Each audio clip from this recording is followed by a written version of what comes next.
Hi viewers, welcome to our channel. ప్రస్తుతం మనతో పాటు సీనియర్ జర్నలిస్ట్ దామ బాలా సార్ వారితో మాట్లాడదాం.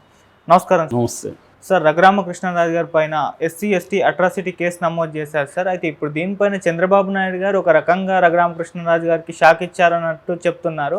మరి ఏం జరిగింది, ఎందుకు ఈ కేసు పెట్టారు, మరి చంద్రబాబు నాయుడు గారు ఏ విధంగా దీన్ని ఇన్వాల్వ్ అయి ఉన్నారు సార్?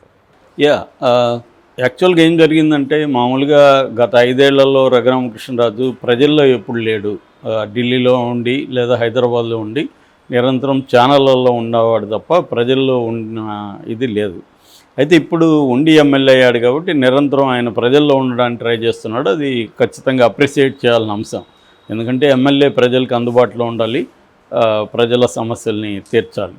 అయితే ఇప్పుడు ఆయన ఒక వివాదంలో ఇరుక్కున్నాడు. ఆ వివాదం ఏంటంటే, ఏలూరుపాడు అనే ఒక ఊర్లో కొన్ని ఫ్లెక్సీలు, అంబేద్కర్కి సంబంధించిన ఫ్లెక్సీల్ని దళిత సంఘం నాయకులు అక్కడ కట్టారు.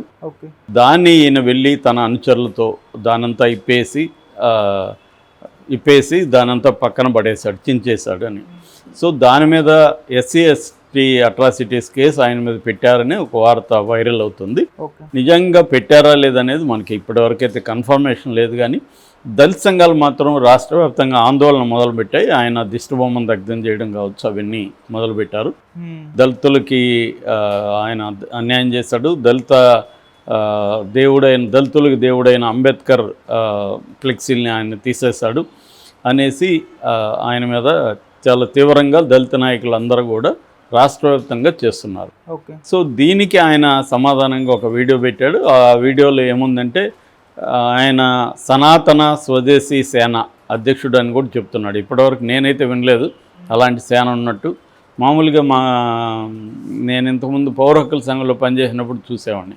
ఏకసభ్య సంఘం అనేవాళ్ళు, అంటే ఎవడికి వాడే ఒక సంఘం పెట్టేసి ఒక లెటర్ ప్యాడ్, ఐడి కార్డులు ఇవన్నీ తయారు చేసుకొని ఆ సంఘం పేరుతో తిరుగుతుంటారు కొంతమంది. అలాంటి వాళ్ళు నేను చాలామందిని చూసా. అలాగేమన్నా ఈయన ఒకడే ఆ సంఘం పెట్టాడా, లేకపోతే ఆ సంఘం ఉందా, అది ఏం సంఘము, ఏమేమి యాక్టివిటీలు చేశారు ఇప్పటివరకైతే మనకు తెలియదు. దాని పేరు సనాతన స్వదేశీ సేన అధ్యక్షుడిగా నేను సహించను అని చెప్పాడు. ఎందుకు సహించడు అంటే, గుడి దగ్గర కట్టారు ఇవి అనేది ఆయన ఆరోపణ.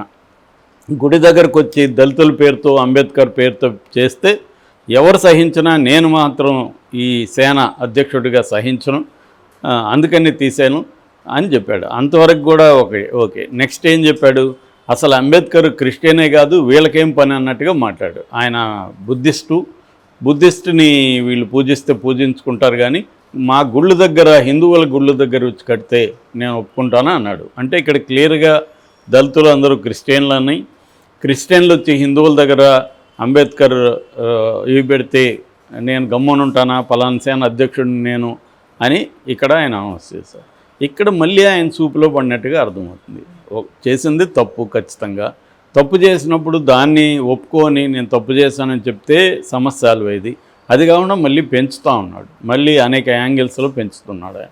యాక్చువల్గా అది గుడి కాదు, అక్కడ పుట్ట మాత్రమే ఉందనేది దళిత నాయకులు చెప్తున్నారు.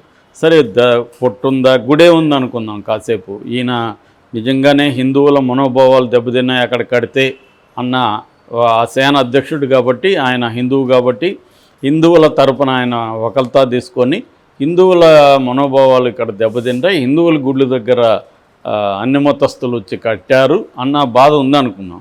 ఉన్నప్పుడు ఒక బాధ్యతాయుతమైన ప్రజాప్రతినిధి ఏం చేయాలి? నువ్వు ఎవరైతే కట్టారో వాళ్ళని పిలిచి మాట్లాడచ్చు. అరే బాబు, ఇలా కట్టడం కరెక్ట్ కాదమ్మా, ఈ పలాని గుళ్ళు ఉన్నాయి ఇక్కడ, గుళ్ళు దగ్గర వచ్చి మీరు ఇలా కట్టకూడదు అని వాళ్ళకి చెప్పచ్చు.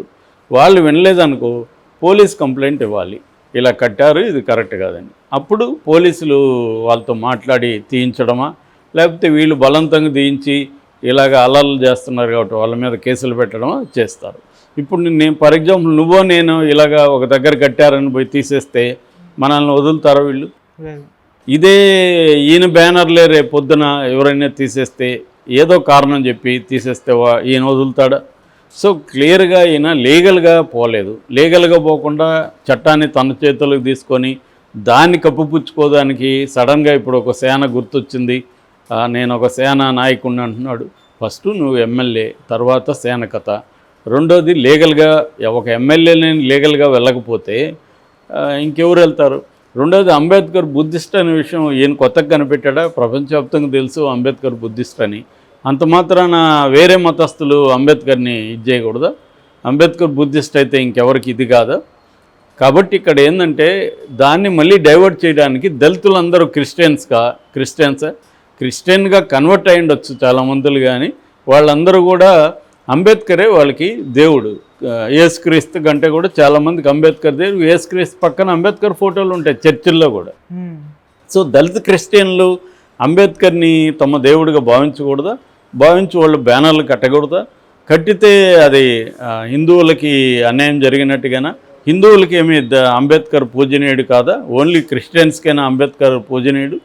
హిందువులు అందరూ భారతదేశంలో ప్రతి ఒక్కరూ గర్వించదగిన వ్యక్తే కదా. మరెందుకు మోడీ ప్రభుత్వం అంబేద్కర్ని పై స్థాయిలోకి తీసుకెళ్ళడానికి అనేక చర్యలు చేపట్టింది? ప్రతి ఇక్కడ పెద్ద ఎత్తున విగ్రహాలు పెట్టారు, అక్కడ పెట్టారు. అంబేద్కర్ని ఎందుకు అందరూ సెలబ్రేట్ చేసుకుంటారు? ఓన్లీ అంబేద్కర్ దళితులకే పవిత్రమైన వాడా? దళితులకే పూజనీయమైన వాడా? ఈ దేశానికి కాదా? ఈ దేశానికి ఆయన కాంట్రిబ్యూషన్ లేదా? సో ఇదంతా ఏంటంటే అనేక రాంగ్ అజంప్షన్స్ని ఆయన తీసుకొచ్చారు. దీంతో ఇప్పుడు ఇంకొక వెర్షన్ ఏమనిపిస్తుందంటే చంద్రబాబుకు తలనొప్పిగా మారాడు ఈయన ఒకడు, 19 నానాజీ ఒకడు, వీళ్ళిద్దరూ తలనొప్పిగా మారారు ఇటీవల. అంటే ఈ మధ్యకాలంలో చంద్రబాబుకి ఎమ్మెల్యేలు తలనొప్పులు బాగా పెద్ద ఎత్తున తీసుకొస్తున్నారు. సో మొన్ననే మనం ఆయన ఎవరు కాళహస్తి ఎమ్మెల్యే బొజ్జల సుధీర్ అనుకుంటా, అతను విపరీతంగా అతని మీద అరాచకాలు ఈనాడే రాస్తుంది వరుసగా, ఇంకెవరో కాదు. వాళ్ళ పత్రిక తెలుగుదేశం అఫ్సెల్ మ్యాగజైన్ లాగా ఉండే, డైలీ లాగా ఉండే ఈనాడే ఆయన మీద తీసుకుంది. అట్లాగే మనం గుంటూరులో ఎమ్మెల్యే భర్త అరాచకాలు చూసాము. ఇంకొక చోట ఎమ్మెల్యే భార్య బర్త్డేకి పోలీసులంతా అటెండ్ అవడం చూసాము. ఇంకొక మంత్రి భార్య ఎస్ఐని బూతులు తిట్టడం చూసాము. ఇలాగా ఎమ్మెల్యేల అరాచకాలు అనేవి రాష్ట్రంలో పెరుగుతున్నప్పుడు ఈ క్రమంలో దళితుల మీద గతంలో కూడా వైసీపీలో ఉన్నప్పుడు, వైసీపీ ప్రభుత్వం ఉన్నప్పుడు కూడా తోట త్రిమూర్తులు కావచ్చు, ఇలాంటి వాళ్ళు దళితుల మీద దాడులు చేస్తారు. ఏ ప్రభుత్వం వచ్చినా అందులో ఉండే ఎమ్మెల్యేలు కావచ్చు, మిగతా లీడర్లు కావచ్చు, దళితుల మీద దాడులు చేయడం అనేది కామన్గా జరుగుతుంది. ఇప్పుడు తెలుగుదేశం జనసేన ప్రభుత్వం, బీజేపీ ప్రభుత్వం ఉన్నప్పుడు తెలుగుదేశం జనసేన నాయకులు కూడా ఇటీవల 19 నానాజేమో అక్కడ కాకినాడ గవర్నమెంట్ హాస్పిటల్కి అండ్ మెడికల్ కాలేజీకి సంబంధించిన గ్రౌండ్లో వాలీబాల్ ఆడుతుంటే బయట వాళ్ళ జనసేన వాళ్ళని వాలీబాల్ అక్కడ ఆడనివ్వలేదని ఈయన వెళ్ళి ఆ ప్రొఫెసర్ని కొట్టించడం, దగ్గరుండి మాస్క్ తీసేసి నానా బూతులు తిట్టాడు. వీళ్ళ అనుచరులు వెళ్ళి కొట్టారు ఆయన సమక్షంలో. సో ఆయన మీద చర్యలు ఏమీ తీసుకోలేదు. ఇప్పుడు రఘురామకృష్ణరాజు అందరూ ఉండగా ఆ బ్యానర్లన్నీ చించేసి తన నాయకత్వం వహించి దాన్ని సమర్థించుకోవడం కోసం ఏవేవో చెప్తున్నాడు.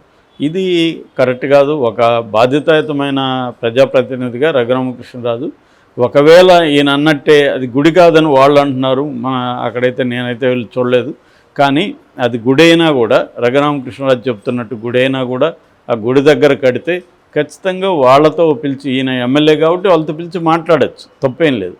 లేదు తన మాట వినలేదనుకో లీగల్గా ప్రొసీడ్ అవ్వాలి.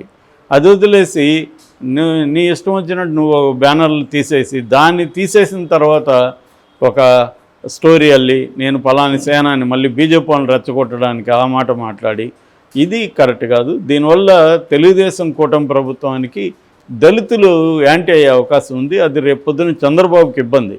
అందుకని చంద్రబాబు తలపట్టుకున్నాడు. రఘురామకృష్ణరాజు వ్యవహారాలు ఆల్రెడీ నాకు ఇతను ఇబ్బంది పెట్టాడు, నేను ఇతను తీసుకొని బుద్ధి తక్కువ పనిచేశానా అని అనుకుంటున్నట్టు తెలిసింది. ఇప్పుడు దళితులైతే ఎస్సీ ఎస్టీ కేసు ఆల్రెడీ పెట్టినప్పుడు అది తీసుకోకపోతే వాళ్ళు కోర్టుకు వెళ్తారు రేపు పొద్దున. దళిత నాయకులను ఇన్వాల్వ్ అయ్యారు కాబట్టి ఈయన మీద ఎస్సీ ఎస్టీ అట్రాసిటీ కేసు అయితే జరుగుతుంది. మళ్ళీ దీనికి ఇంకొక యాంగిల్ కూడా రఘురామకృష్ణరాజు ఇచ్చాడు. అదేంటంటే పివి సునీల్ కుమార్ ఈ ఉద్యమాలు వెనుకున్నాడు అంటాడు. పివి సునీల్ కుమార్ చెప్తే దళితులందరూ కదులుతారా? దళిత నాయకులందరూ వాళ్ళకి అన్యాయం జరిగిందని వాళ్ళు కదిలితే మళ్ళీ ఆ కేసును తీసుకొచ్చాడు. సో ఇది ఏంటంటే ఒక తప్పును కప్పిపుచ్చుకోవడం కోసం అనేక తప్పులు చేసే క్రమం ఆయనలో కనబడుతుంది. ఆయన ఆలోచించుకోవాలి. మనం దళితులందరికీ యాంటీ కావడం కరెక్ట్ కాదు. ఒకవేళ వాళ్ళు పొరపాటున గుడి దగ్గరే కట్టున్నా కూడా వాళ్ళు